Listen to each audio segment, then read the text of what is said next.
اعوذ باللہ من الشیطان الرجیم بسم اللہ الرحمن الرحیم۔ جس گھر میں افطاری کے وقت باسی روٹی کھائی جاتی ہے تو اس گھر میں کیا ہوتا ہے، کتنا زیادہ فائدہ حاصل ہوتا ہے۔ اگر آپ سن لیں تو کبھی بھی آپ باسی روٹی ضائع نہیں کریں گے۔ سب سے پہلے تو پیارے آقا حضرت محمد صلی اللہ علیہ وآلہ وسلم کا فرمان سن لیتے ہیں۔ حضرت ام ہانی رضی اللہ تعالیٰ عنہ فرماتی ہیں کہ ایک دن نبی کریم صلی اللہ علیہ وآلہ وسلم ہمارے گھر میں تشریف لائے تو نبی کریم صلی اللہ علیہ وآلہ وسلم نے ہم سے ارشاد فرمایا کہ آج کھانے میں کیا ہے؟ تو حضرت ام ہانی رضی اللہ تعالیٰ عنہ نے عرض کیا کہ یا رسول اللہ، سرکہ اور باسی روٹی گھر میں موجود ہے۔ تو نبی کریم صلی اللہ علیہ وآلہ وسلم نے ارشاد فرمایا کہ باسی روٹی اور سرکہ کتنی اچھی غذا ہے۔ تو پھر نبی کریم صلی اللہ علیہ وآلہ وسلم نے باسی روٹی کو سرکے کے ساتھ تناول فرمایا۔ تو باسی روٹی کھا لینا، باسی روٹی کو استعمال کرنا، یہ نبی کریم صلی اللہ علیہ وآلہ وسلم کی سنت مبارکہ سے بھی ثابت ہے۔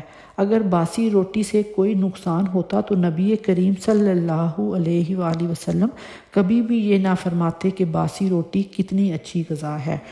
اب باسی روٹی کے بارے میں آپ حیران کن فائدے سنیں۔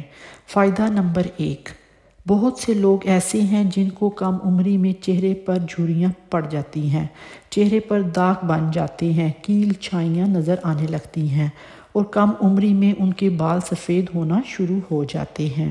تو ایسے لوگ صبح ناشتے کے وقت، رمضان ہے تو صبح سحری میں ٹھنڈے دودھ میں باسی روٹی کو بھگو کر کھائیں۔ انشاءاللہ بال بھی سفید نہیں آئیں گے، چہرے پر کیل چھائیاں داغ دھبے ہیں تو انشاءاللہ وہ بھی دور ہو جائیں گے۔ فائدہ نمبر 2، سردی کے موسم میں یا گرمی کے موسم میں بہت سے لوگوں کو کھانسی لگ جاتی ہے اور کھانسی کی وجہ سے ان کا دماغ کمزور ہو جاتا ہے۔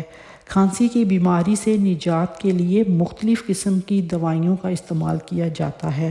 تو اگر وہ لوگ جن کو کھانسی ہے اور وہ کھانسی بہت زیادہ ہے اور کھانسی نہ جاتی ہو تو ایسے لوگ باسی روٹی پر 1 چمچ شہد لگا کر کھائیں۔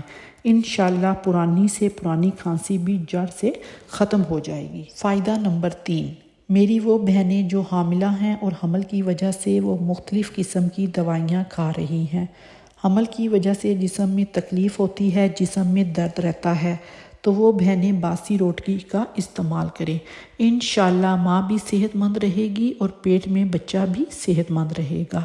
فائدہ نمبر 4، وہ لوگ جو پیٹ کی بیماری میں مبتلا ہیں، جن کو بہت زیادہ پیٹ کی بیماریاں ہیں، خوراک ہضم نہیں ہوتی، پیٹ میں گیس ہو جاتی ہے، تیزابیت ہو جاتی ہے، پیٹ کی کوئی بھی بیماری ہے، وہ صبح سحری کے وقت دہی کے ساتھ باسی روٹی کا استعمال کریں۔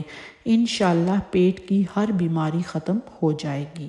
فائدہ نمبر 5، شوگر کے مریض۔ آج کل شوگر بہت زیادہ پھیلنے والی بیماری ہے۔ شوگر کے مریض جو ڈاکٹروں کے پاس جاتے ہیں، مختلف قسم کی دوائیاں کھاتے ہیں، وہ شوگر کے مریض رات کو افطاری کے وقت، اگر رمضان کا مہینہ ہے، اگر رمضان کا مہینہ نہیں ہے تو رات کے کھانے میں گرم دودھ لے لیں 1 پیالی، اور اس میں 1 باسی روٹی اس کے چھوٹے چھوٹے ٹکڑے کر کے گرم دودھ میں بھگو دیں۔ جب ٹکڑے نرم ہو جائیں تو باسی روٹی کھا لیں اور جو تھوڑا بہت دودھ بچ جائے وہ پی لیں۔ انشاءاللہ کچھ دنوں میں شوگر بالکل نارمل ہو جائے گی۔ فائدہ نمبر 6، اگر آپ کے جسم میں درد رہتا ہے، جوڑوں میں درد رہتا ہے یا کمر میں درد رہتا ہے، یا آپ کو رات کو نیند نہیں آتی، تو آپ باسی روٹی لیں اور تھوڑا سا گڑ لے لیں، 7 مرتبہ بسم اللہ الرحمن الرحیم کے ساتھ سورۃ فاتحہ پڑھ کر باسی روٹی اور گڑ پر پھونک ماریں اور وہ باسی روٹی گڑ کے ساتھ کھا لیں۔ انشاءاللہ آپ کے جسم کا درد بالکل ختم ہو جائے گا اور اگر رات کو نیند نہیں آتی تو نیند بھی آنے لگے گی۔ اس عمل کو خود بھی کریں اور صدقہ جاریہ سمجھ کر دوسروں کے ساتھ بھی لازمی شیئر کریں۔ جزاک اللہ۔